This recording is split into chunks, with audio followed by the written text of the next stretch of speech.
program is from NET, the National Educational Television Network.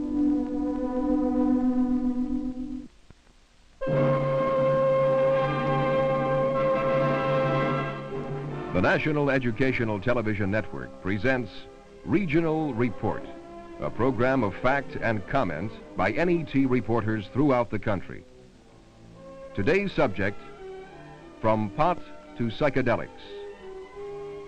Now, here is the national editor of Regional Report, Paul Niven. Good evening. The pot and psychedelic cult, whatever else it may be, is new and different. Unlike the nihilist beatniks of a few years back, today's LSD cultists say that they are turned on, not turned off. And if they talk of dropping out, they do so because they reject square society and claim they can build a better one. The psychedelic people are not in the historic pattern of dope addiction. Their drugs are so-called head drugs, ranging from such natural substances as marijuana and hashish to LSD and other artificial concoctions. These head drugs are not physically addictive, as are such body drugs as opium, heroin, and alcohol. An LSD enthusiast will inveigh against liquor as fervently as a 19th century temperance crusader. But some doctors and scientists claim that pot and LSD not only can lead to addictive drugs, but can be dangerous in themselves. In the next hour, we'll hear many sides of the controversy from 8 American cities. First, the city which has been identified with so many new movements and is now the preeminent home of the hippies, San Francisco. Free! I am free! We're not slaves! We're not slaves! I ain't got a dirty heart, I'm a clean being! Bless your dirty heart!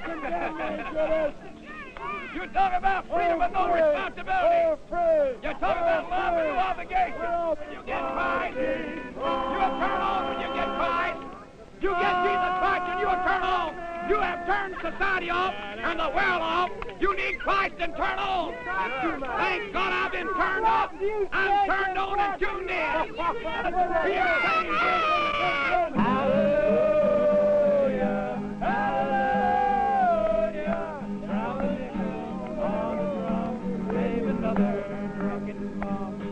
In California, marijuana arrests among juveniles were up 140% last year.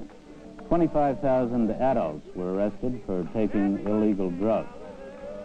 Despite stricter enforcement, more rigid laws, and more rigid attitudes on the part of the courts, the use of drugs in California is increasing, both on and off the campus. In the past 7 years, marijuana arrests have increased by 248%. Dangerous drug arrests, including LSD, are up 84%. Why? More people are using drugs: LSD, marijuana, tobacco, and alcohol. Tobacco causes cancer. Alcohol, taken to excess, damages the brain and kidneys. They are legal, marijuana and LSD are not. I am Mel Wax, KQED in San Francisco.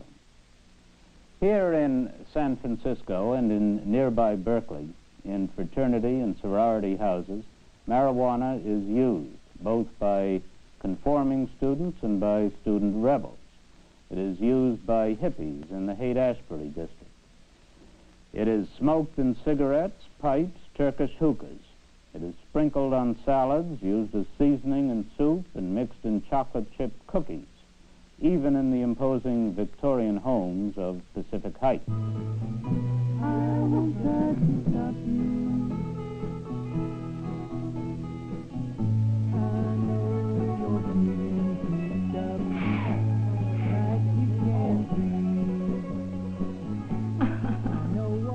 Well, there's a physiological effect and there's a psychological effect. It seems to speed up their blood count. The pupil of the eye becomes dilated. The white of the eye becomes bloodshot. The person then becomes intoxicated. Their moods or their feelings are exaggerated. People that use marijuana have a tendency to be gregarious, and they do it in the company of each other. Matthew O'Connor is a former undercover narcotics agent who is now in charge of the San Francisco office of the California State Bureau of Narcotics Enforcement. The exaggerated mood of the gay atmosphere of the party seems to exist. if they have had any feeling at all toward nonconformity, it will manifest itself under the influence of the drug.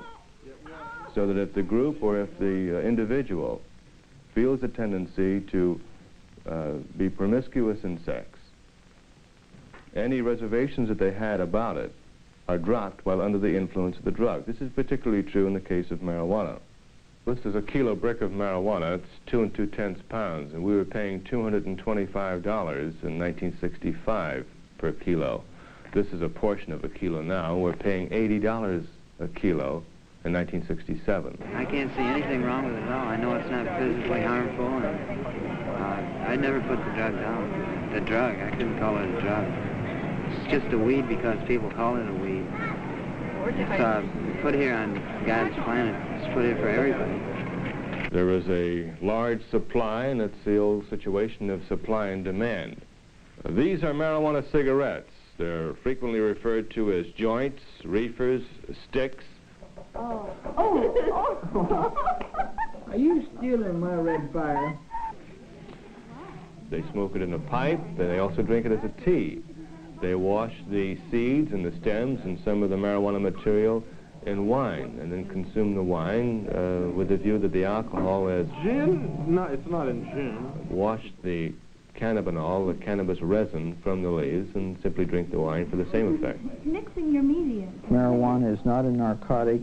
Its basic effects are roughly comparable to the effects of average doses of alcohol. The reasons why so many people, young people, are turning to these drugs are in part the same reasons why so many people of the older generation turn to drugs: to escape, to find relaxation with alcohol, nicotine, sedatives, stimulants, tranquilizers, to relieve boredom and monotony, to socialize with other people. Dr. Joel Ford has been director of the Center for Special Problems of the San Francisco Department of Public Health. A reaction to the hypocrisy that they find in the older generation and in the American value structure, a feeling of alienation or disaffiliation from the broader society, and curiosity about the effects of drugs, often magical expectations that they will do something wonderful for them. We need to look at the roots of these problems, trying to understand why so many people in our society cannot exist without using drugs or feel that they can't. The spread of marijuana has now convinced me that on first convictions they should serve some time in the county jail and then be placed on probation. Francis McCarty is a Superior Court judge in San Francisco County.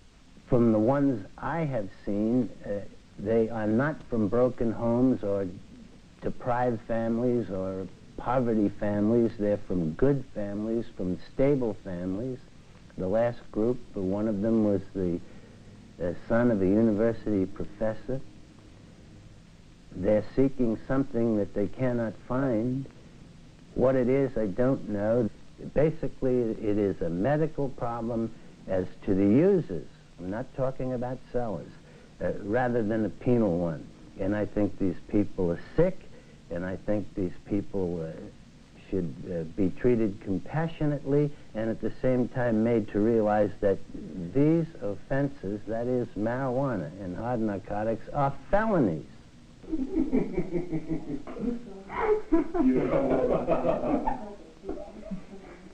Forget those three. Having too good a time. My criticism is that the penalties after the first offense are horrendous and far too severe. The penalties are greater for a second and third use of matters of this kind than rape and murder and other felonies. Let me give you an example. It's possible, given 2 misdemeanor convictions of possession of a marijuana cigarette in the past when it was a misdemeanor, for a person for the possession of 1 codeine pill without a prescription to serve 15 years in the state prison. The adult authority cannot parole him, and the court cannot grant probation. Now, when you figure the average second-degree murderer serves 5 years and 9 months, it doesn't seem to be a proper thing. As far as our laws are concerned, I would think that we should do away with all penalties regarding marijuana. Jerome H. Skolnick is a sociologist of law who teaches at the University of California and does research at the Center for the Study of Law and Society. He is the author of Justice Without Trial. I think that one of the most serious problems in our criminal law is the attempt to control things that people do on a voluntary basis as a general matter, and this is especially true with respect to marijuana. It's as much of a failure as the attempt to control prohibition through, to control the use of beverage alcohol through prohibition was.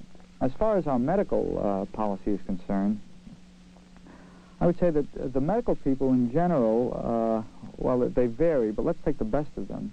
They have tried to be objective. And their objectivity has, curiously enough, I think, led to a kind of falsification of the nature of marijuana use. They might describe the effects of marijuana use, for example, in such terms as adrenal activity or pulse rate or heart rate. Well, look at it this way. Suppose you had somebody who had never played a game of tennis, and he was asked what the effects of playing tennis were. Well, one way you could describe them is to say that after you play tennis, there's marked adrenal activity, there's a heightened pulse rate, there's facial flushing, there's sweating. Sometimes it's followed by dizziness and nausea, and sometimes even people die. That is to say, you could paint a horrible clinical portrait of a tennis game, which would not be false, you see, in the specific terms in which it's written, but it would be terribly misleading.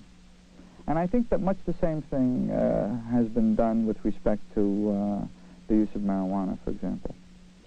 This is liquid LSD, lysergic acid diethylamide. It has rather a blue cast to it. This is placed in either sugar cubes or tablets or capsules. These were seized here locally in the Bay Area. Here is a piece of candy.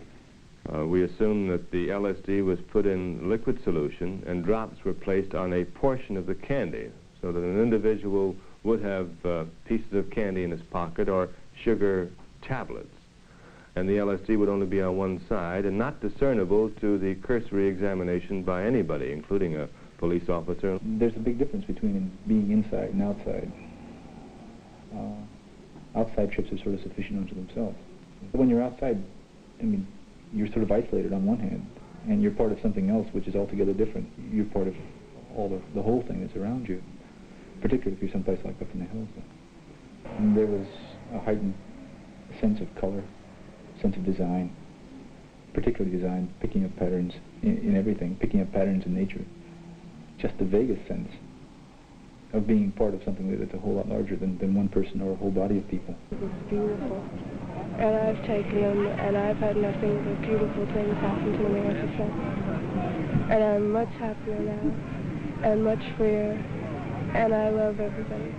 Oh, it's been a beautiful experience the past year since I first tried LSD.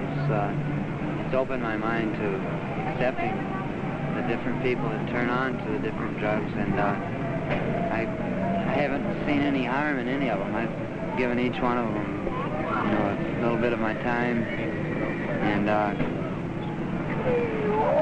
it's so easy to just love everybody. None of these mind-altering drugs has a uniform, consistent effect on people, whether you're talking about alcohol or LSD or marijuana.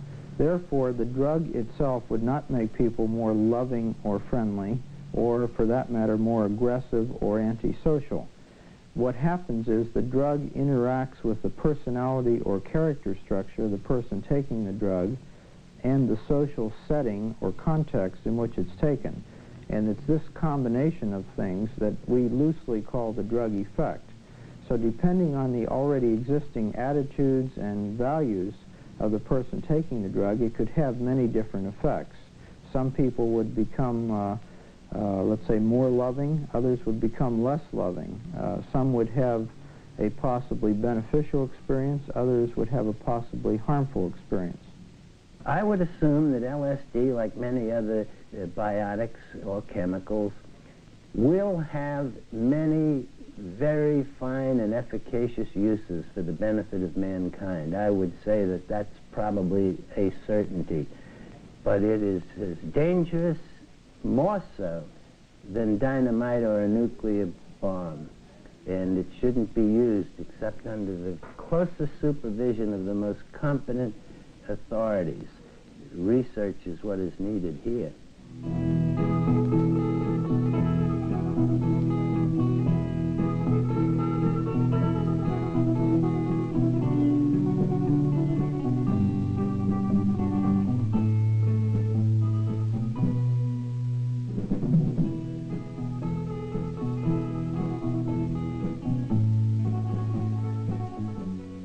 Clearly, here, as elsewhere, there is disagreement both on the dangers and possible benefits of marijuana, LSD, and other drugs.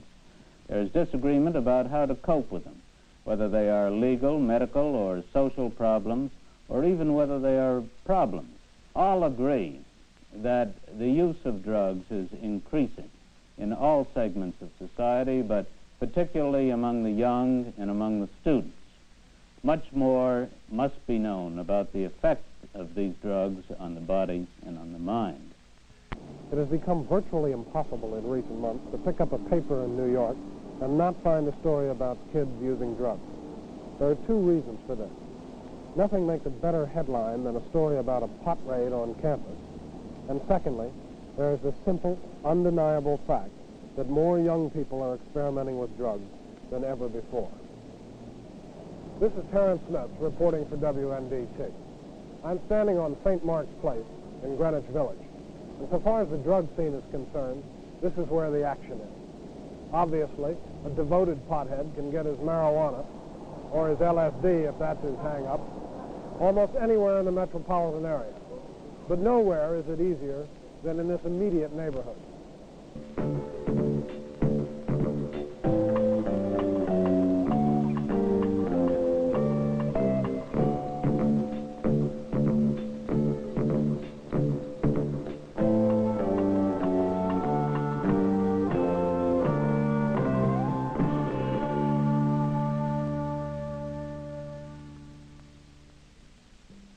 This is where much of the traffic in soft drugs, and by that I mean marijuana, hashish, pep pills, or the hallucinogens, originates.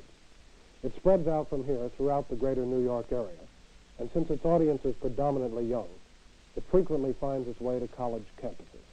As a result, the use of soft drugs has become a major cause of alarm among college officials. The police at two universities, Cornell and Fairleigh Dickinson, went so far as to plant spies among the students to rat on their switched-on classmates. In the minds of many, this was going too far.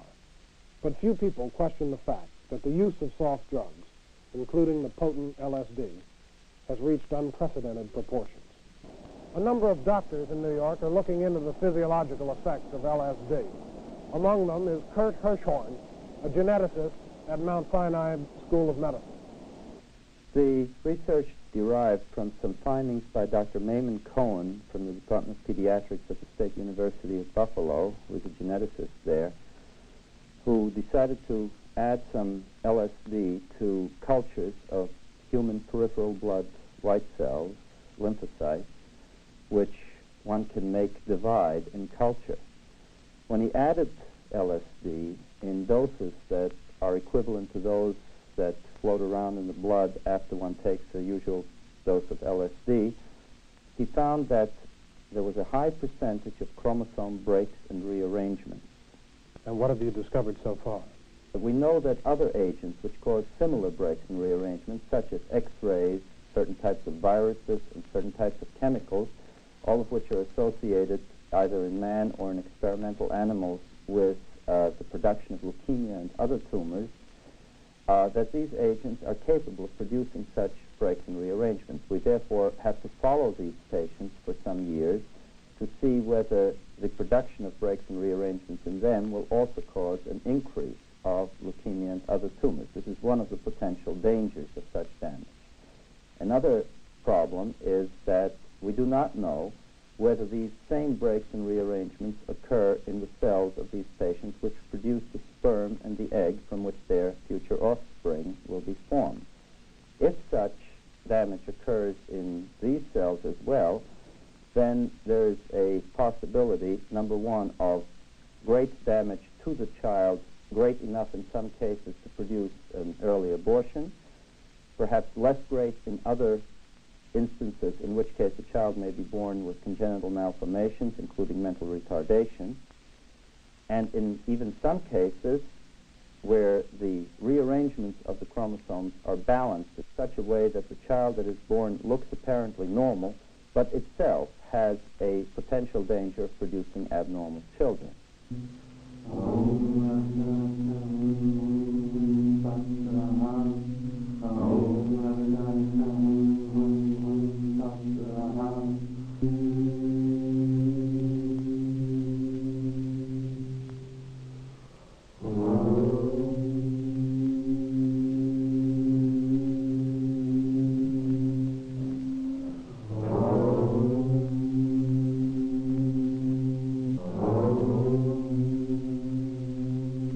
This is Terrence Smith reporting for WNDT in New York.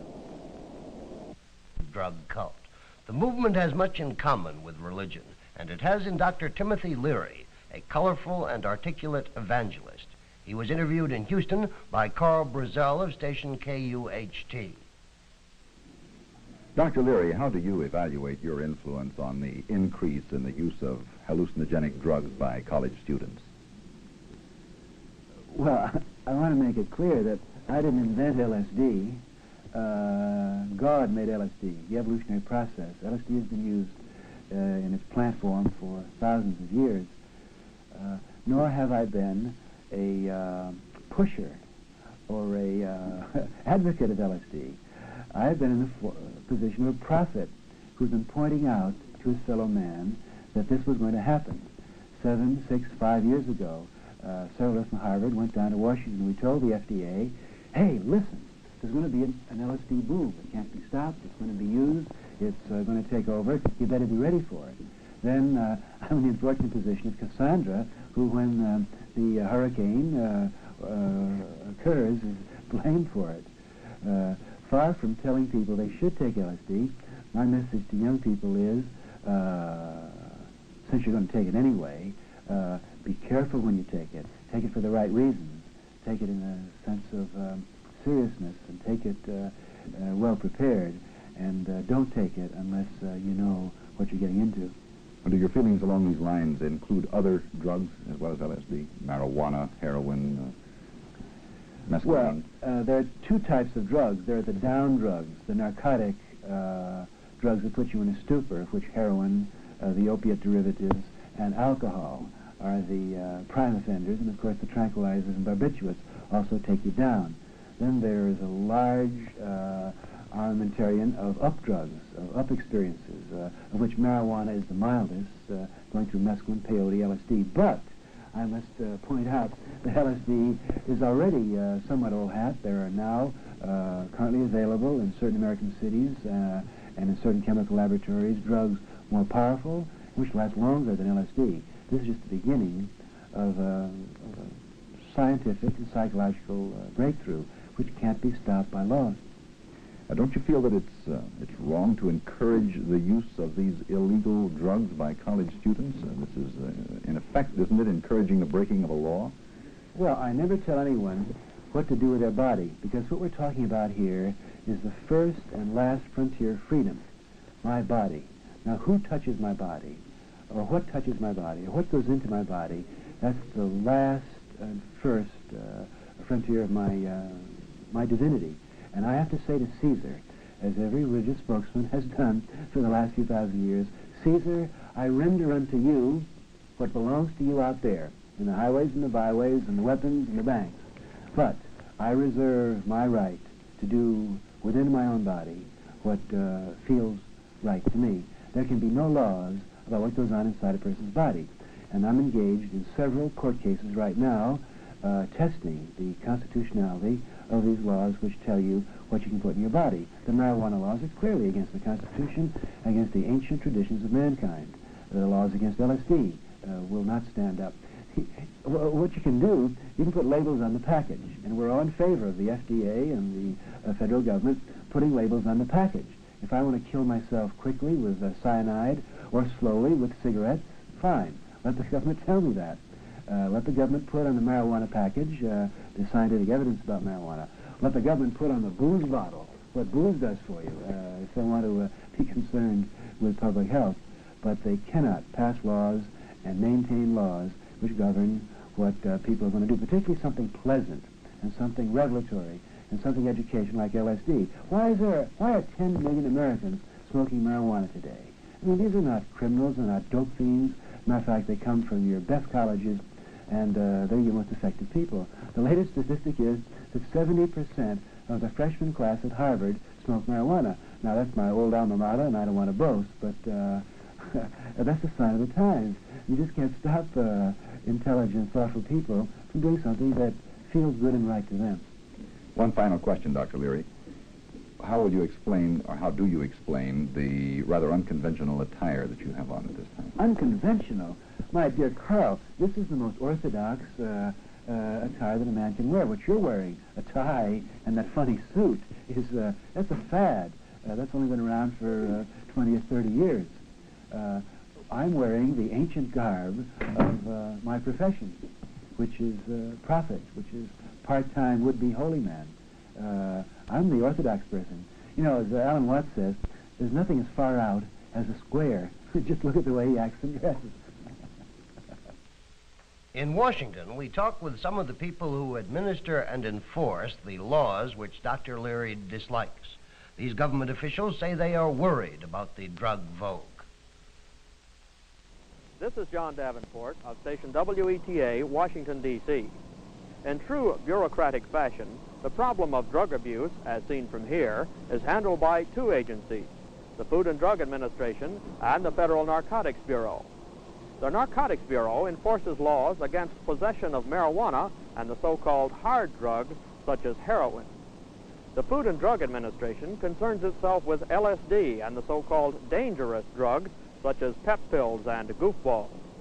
Food and Drug implies that it has a more enlightened approach, concentrating on public education about drug abuse and enforcing the laws against the illegal supplier and manufacturer.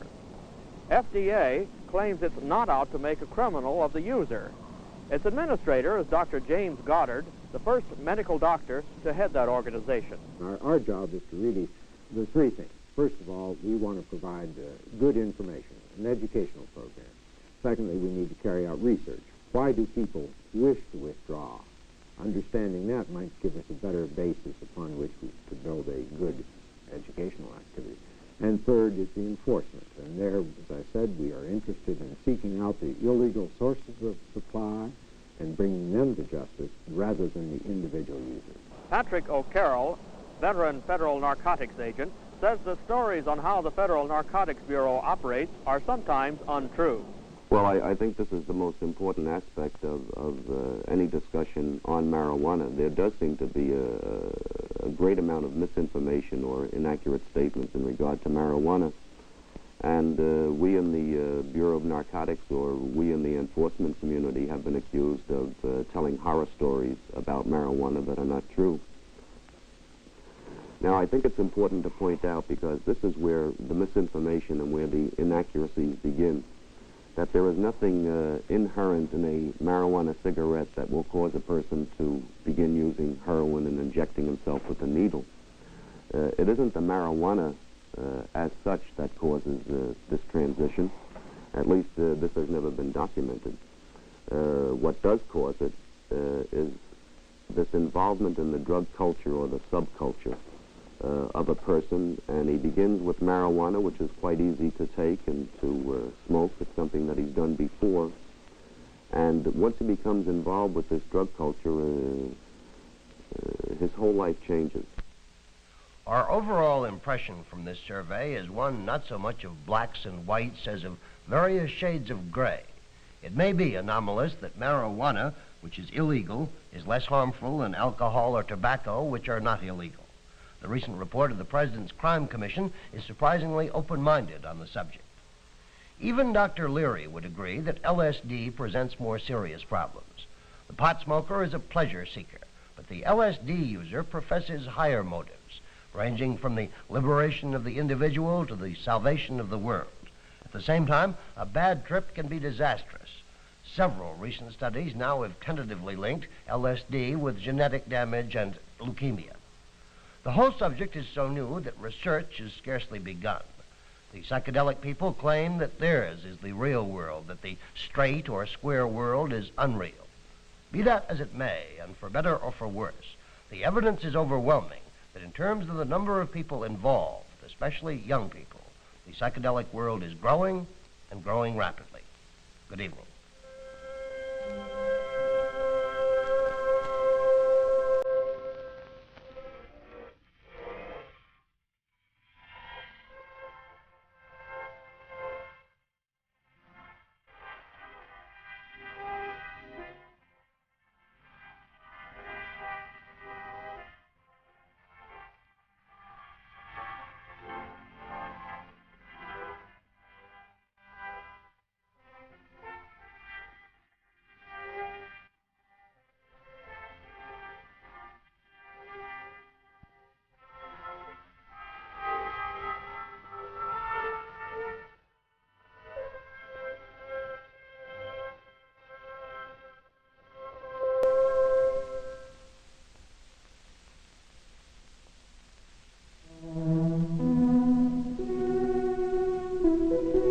This is NET, the National Educational Television Network.